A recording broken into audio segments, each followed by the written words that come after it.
제가 묵상을 항상 하루나 이틀 전에 먼저 찍는데 오늘은 날씨가 너무 좋아서 실내에서 안 하고 실외에서 좀 나눠보도록 하겠습니다. 급히 카메라를 들고 옥상으로 올라왔어요. 오늘 말씀은 역대하 27장 2절 말씀 가지고 좀 말씀을 나눠보도록 하겠습니다. 요담이 그의 아버지 우시아의 모든 행위대로 여호와 보시기에 정직하게 행하였으나 여호와의 성전에는 들어가지 아니하였고 백성은 여전히 부패하였더라. 오늘 이 이야기를 이해하기 위해서는 이전 장에서 나오는 아버지에 대한 이야기를 먼저 나누어야 이해가 될 것 같은데요. 그의 아버지 우시아가 굉장히 하나님 보시기에 선했고 또 형통했습니다. 그러다 보니 우시아가 나중에는 교만해져서 성전에 들어가서 왕임에도 불구하고 자기가 분향단에 제사를 드리려고 향을 올리다가 나병이 걸립니다. 나병이 걸려서 급하게 성전에서 쫓겨나가게 되죠. 성전에서 제사장이 해야 될 일을 자기가 하려고 하다가 나병이 걸려서 성전에서 쫓겨나고 10년 동안이나 격리된 생활을 하게 됩니다. 우시아 왕은 있으나 10년 동안 격리된 생활을 하기 때문에 그 당시에 요담, 아들이었던 요담이 공동 정치를 하게 됩니다. 그러니까 요담은 자기 아버지가 살아있음에도 불구하고 나병에 걸려있기 때문에 아버지를 보지 못하고 자기가 나라를 다스려야만 하는 상황을 10년 동안이나 지냈던 거죠. 자기 아버지가 성전 안에서 자기가 드리지 말았어야 될 제사를 드리려고 하다가 나병에 걸렸던 그 교만을 기억하고 있기 때문에 지금 요담은 성전에 들어가지 않았다라고 이야기를 하고 있습니다. 근데 이 본문에 대해서 두 가지 판단이 있는데 영어 성경으로는 자기 아버지처럼 여호와 보시기에 선을 행했으나 자기 아버지와 같지 않게 성전에는 들어가지 않았다라고 이야기를 합니다. 그러니까 이것을 긍정적으로 해석을 한다면 아버지가 성전에서 교만하려고 했다가 병에 걸렸던 것들을 기억하고 자기는 그렇게 행하지 않았다라는 것으로 이해를 하는 긍정적인, 약간 긍정적인 의미로 해석할 수 있지만 저는 오늘 좀 다른 방향으로 오늘 이 본문을 좀 보려고 합니다. 그건 뭐냐면 성전은 이 요담 보기에는 어쩌면 트라우마의 장소가 아니었을까라는 생각이 들어요. 분명히 하나님의 은혜가 있는 장소지만 그 하나님의 은혜가 있는 성전에서 자기 아버지는 나병에 걸린 그런 모습을 지켜봤고 또한 그로 인해서 10년 동안이나 자기 아버지 얼굴을 제대로 보지 못했겠죠. 그리고 아버지가 살아있음에도 불구하고 자기가 나라를 다스려야 하는 그런 무거운 책임을 져야만 하는 상황이 10년 동안이나 있었던 거죠. 그렇다면 어쩌면 이 요담에게 성전은 은혜의 장소라기보다는 저는 트라우마의 장소가 아니었을까? 제사장을 보기도 섭섭했을 거고 하나님 보시기에도 섭섭하지 않았을까라는 생각이 들어요.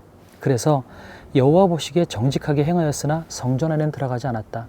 다른 모든 것들은 여호와 보시기에 정직하게 행하려고 노력했으나 그 성전만큼은 요담에게는 트라우마, 상처가 있는 장소이기 때문에 가까이 가지 않았던 건 아닐까라는 생각이 듭니다. 전 이것을 보면서 이런 생각을 했어요.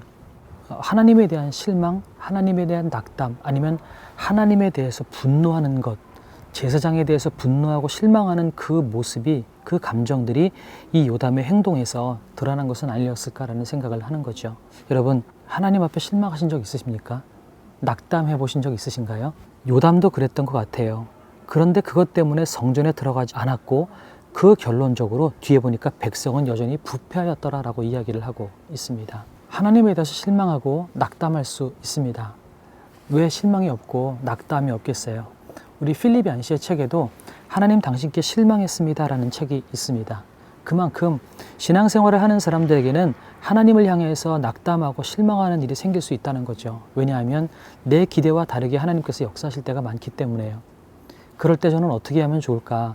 저는 우리가 때로는 하나님께 원망을 하고 푸념을 해도 하나님은 그것을 수용하실 수 있는 분이라고 생각이 듭니다. 사랑이 많으신 분, 인자가 많으신 분이기에 솔직하게 정직하게 그분 앞에 내 감정을 가지고 나가면 하나님은 그 모든 것들을 다 들어주실 만한 능력이 되시는 분이라고 생각이 듭니다. 다만 하나님의 전을 떠나지 않았으면 좋겠습니다. 때로 화가 나고 실망이 들면 하나님 앞에 화를 낼 수 있고 하나님 앞에 실망했다고 솔직하게 이야기할 수는 있으나 그러나 여러분 성전은 떠나지 않았으면 좋겠어요. 이 요담이 다른 모든 것들은 정직하게 행했음에도 불구하고 성전에는 들어가지 않으니 백성은 여전히 부패하게 되는 거죠. 백성은 산당을 찾게 되는 거죠. 때로 하나님의 생각과 내 생각이 다를 때 우리는 실망할 수 있습니다. 그럴 때 우리는 정직하게 그분 앞에 우리의 감정을 가지고 나아갑시다. 그럴 때 하나님은 우리의 정직한 감정까지도 수용하시고 들으시고, 또한 그렇게 들으시고 응답하시는 과정을 통해서 우리는 하나님의 사람이 되고, 또한 우리가 하나님의 마음을 이해하게 될 것입니다. 그래서 우리 오늘하고 내일하고는 같은 찬양을 좀 하려고 합니다. 하나님 한 번도 나를 실망시킨 적 없으시고 라고 하는 찬양을 하게 될 건데, 이 두 곡을 2번 연속으로 부르게 되겠지만 오늘하고 내일하고 이 찬양을 듣는 뉘앙스가 좀 달랐으면 좋겠어요. 내일은 미리 예고드리지만 하나님의 신실하심을 다시 한번 말씀드리겠습니다. 그런데 오늘은 이 요담의 감정을 좀 담아서, 하나님 내 곁을 떠나지 않는다고 하시지 않았습니까? 신실하신 하나님이라고 하지 않았습니까? 그런데 왜 나한테 이러십니까? 라고 하는 약간 푸념이 섞인 감정을 가지고 이 찬양을 좀 들어봤으면 좋겠어요. 하나님은 그런 감정도 수용하시고 들을 만한 준비가 되어 계신 분이십니다. 중요한 것은 하나님 앞에 푸념하고 내 감정을 솔직하게 드러내기는 하되, 우리가 주님 품은 떠나지 않았으면 좋겠습니다. 주님 품 안에 있을 때 결국은 주님 안에서 우리는 해답을 찾을 것이고, 주님께서 우리의 문제를 해결해 주시고 우리가 하나님의 사람으로 살아나갈 것입니다.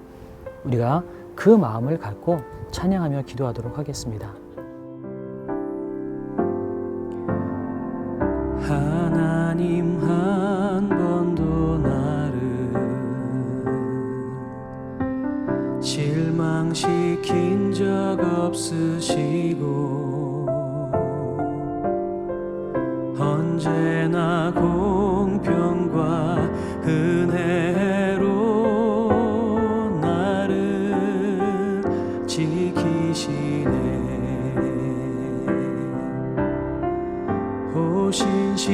신실하신 주, 오 신실하신 주, 내 너를 떠나지도 않으리라, 내 너를 버리지도 않으리라 약속하셨던 주님, 그 약속을 지키사 이후로도 영원토록 나를 지키시리라 확신하네. 오 신실하신 주, 오 신실하신 주, 내 너를 떠나지도 않으리라, 내 너를 버리지도 않으리라 약속하셨던 주님, 그 약속을 지키사 이후로도 영원토록 나를 지키시리라 확신하네.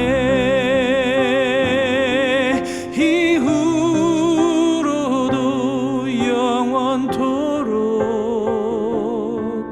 나를 지키시리라 확신하네.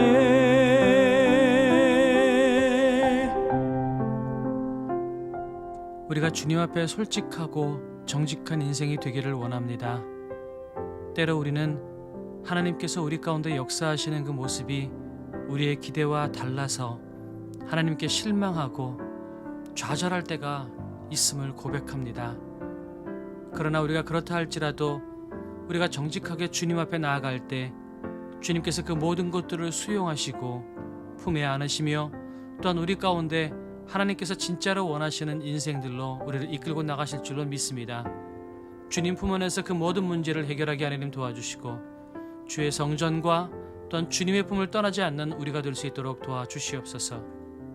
아무리 낙담되고 아무리 실망한다 할지라도 우리를 주님께서 신실하게 이끄시겠다고 말씀하셨던 그 하나님의 약속을 붙잡고 다시 일어서게 하시고 하나님 품 안에서 인생의 해답을 찾아낼 수 있도록 도와주시옵소서. 다시 한 주가 시작됩니다. 이번 주도 주님께서 우리의 삶을 이끌어 주시옵소서. 그렇게 일하실 주님을 찬양합니다. 예수님의 이름으로 기도드렸습니다. 아멘.